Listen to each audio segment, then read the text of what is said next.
कि स्टूडेंट्स के ऊपर ना एक अलग ही पीयर प्रेशर रहता है। और ना हर बच्चा स्पेशल नहीं हो सकता, ठीक है, हर बच्चे की अपनी कैपेबिलिटी है। बट पेरेंट्स आज के डेट में ज्यादा मुझे लगता है कंपटीशन में रहते हैं। तो उनके लिए क्या जरूरी है कि जिस जिस तरीके से वो बिहेव कर रहे हैं बच्चों के साथ, वो ऐसा क्या करें कि बच्चों के ऊपर इतना प्रेशर ना आए। मैम, पेरेंट्स की काउंसलिंग होनी भी जरूरी है। हम बच्चों की करते हैं, हमें पेरेंट्स की भी काउंसलिंग करनी चाहिए। जब स्ट्रीम सिलेक्शन का टाइम आता है आफ्टर 10th, तो उस टाइम में हम सिर्फ बच्चों को काउंसलिंग दे रहे हैं ना, पेरेंट्स को भी तो वो काउंसलिंग दो। बहुत सारे हमारे इंस्टीट्यूट्स हैं जिन्होंने ये काम किया। जब 10th क्लास खत्म होती थी तो हम बच्चे और पेरेंट्स दोनों को एक साथ बुलाते थे। और जब मैं उन लोगों को ह्यूमैनिटीज के बहुत सारे स्कोप बताता था ना, the parents were very impressed. उन्होंने कहा सर हमें तो ये सब चीजें पता ही नहीं थी, इवन हमें भी नहीं पता थी, हमारे पेरेंट्स को नहीं पता थी। आज हम इस फील्ड में एक्सप्लोर करा, एक्सपीरियंस हुआ, then we come to know that. तो हम इन चीजों को शेयर कर रहे हैं। तो पेरेंट को भी है ना, अपना सारा होप का बर्डन सिर्फ अपने बच्चे में नहीं डालना चाहिए। मैंने उसका बच्चा देखा, वो ये कर गया, मैं अपनी लाइफ में ये नहीं कर पाया तो वो कर जाए। जबकि पेरेंट यही चाहता है कि उसका बच्चा लाइफ में बेटर करे। पर उनको पता नहीं होता है कि वो कब सही सही ना, वो ओवर सही होने लग जाता है। That is wrong. अति हर चीज की बदकार होती है। पेरेंट्स को भी अपने लिए काउंसलिंग लेनी चाहिए, उनको भी करियर ऑप्शंस को एक्सप्लोर करना चाहिए। और एक वो कहते हैं ना, कुएं के मेंढक बनना बच्चे को भी छोड़ना चाहिए और पेरेंट को भी। दुनिया बहुत बड़ी है, there are so many options available. आज आप देखो जेनजी के लिए बहुत मीम्स बन जाते हैं, बट यही जेनजी है जिसने ऑनलाइन मेथड से कितना पैसा कमाया है। आज ये बच्चा कितना मैच्योर हो गया है, कितनी अर्ली एज से उसको बिजनेस, स्ट्रीट स्मार्टनेस समझो कहते हैं, जो बिजनेस रिलेटेड बहुत इंपॉर्टेंट होती है, वो आने लग गई है। इन्होंने न्यू चीजें डेवलप करने की ट्राई करी ना, जो हम करते थे। आज का जो बच्चा है, आप इनको देखो, ये कितना इवॉल्व है हमसे। आज हम कहते हैं 2.5 साल का बच्चा, 3 साल का बच्चा फोन चला सकता है, स्मार्टफोन बहुत अच्छे से ऑपरेट कर लेता है। हम नहीं कर सकते थे उस टाइम पीरियड पे।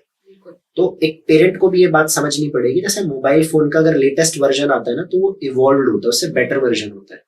हम लोग ये बात नहीं समझ पाते कि हमारे बच्चे और बेटर चीजें कर सकते हैं। तो पेरेंट्स एक पॉइंट ऑफ टाइम के बाद अपने आप को अपडेट करना बंद कर देते हैं। और जो पेरेंट अपने आप को अपडेट रखता है ना, मैंने वो पेरेंट्स देखे हैं, बड़े लिबरल थॉट्स होते हैं और उनको न्यू फील्ड्स के बारे में पता है, और वो अपने बच्चों को उन चीजों से एक्सप्लोर करवाने में उनको कोई हेजिटेशन नहीं होता है। सो पांचों उंगलियां बराबर नहीं है। सारे टीचर्स भी मैं ये नहीं कहूंगा परेशान है, या सारे टीचर्स खराब है या दुखी है। हर चीज का है, इट इज लाइक आपको अच्छा भी मिलेगा, बुरा भी मिलेगा। वही बच्चों के साथ है, बच्चे बहुत अच्छे भी हैं, कुछ प्रॉब्लम्स क्रिएट भी करते हैं, वही पेरेंट्स का भी है। कुछ पेरेंट्स बहुत अंडरस्टैंडिंग है, कुछ शायद से नहीं समझना चाहते, और कुछ उसी चीज को फॉलो करते हैं जो उन्हें कह दिया जाता है। तो हम इस एक कैटेगरी में, वो तो हम सबको देखना पड़ेगा कि हम किस कैटेगरी के अंदर आते हैं। भैया मैं जेनजीज की बात करूं, और मैंने भी ये ऑब्जर्व किया कि जेनजीज ने ना मतलब बहुत एक मेजर चेंज लाए हैं वो लोग। मिलेनियल्स में थोड़ी प्रॉब्लम थी, सुन लेते थे, ठीक है, कहीं जॉब कर रहे हैं तो उनके अंडर काम करके चुप हो गए, लेकिन ये लोग अपनी बात क्लियरली रखते हैं। एंड एक चीज और देखी मैंने, इन लोगों की रिस्क टेकिंग कैपेबिलिटी हमसे कहीं ज्यादा है, ये एंटरप्रेन्योरशिप में ज्यादा जा रहे हैं। लेकिन उसके बाद भी ना मेजोरिटी ऐसे हैं जो ना अभी तक वो डॉक्टर, इंजीनियर, ठीक है, लॉयर वाले, सीए वाले प्रोफेशन में फंसे हुए, वो ट्रैप में फंसे हुए। क्या रीजन है उसका? वही हम पहले इस चीज का डिस्कस कर चुके हैं कि देखो हर कोई ना सेम नहीं होता है।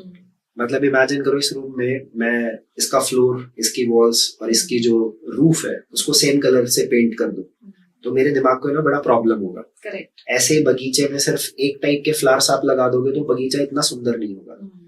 First parents have to understand, भाई हर कोई एक जैसा नहीं है, कोई किसी और चीज में अच्छा हो सकता है। अगर एक डॉक्टर, सीए, इंजीनियर आप देखते हो, अगर वो सक्सेसफुल है, अगर मैं रियलिटी अगर आज आप उसमें भी देखोगे, क्या इंजीनियरिंग में कंपटीशन नहीं है?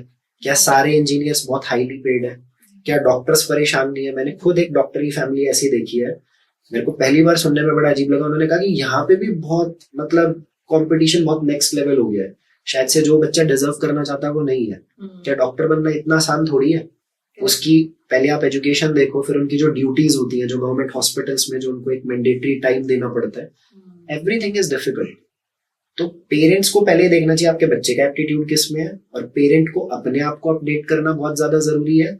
और life is changing, don't be static. अगर आप बहुत रिजिड हो जाओगे, बहुत इजीली टूट जाओगे। अगर आप थोड़े फ्लेक्सिबल अपने आप को रखोगे, थोड़ा flexible, so it should be a balance. जैसे हमारा कॉन्स्टिट्यूशन है, it is rigid as well as flexible.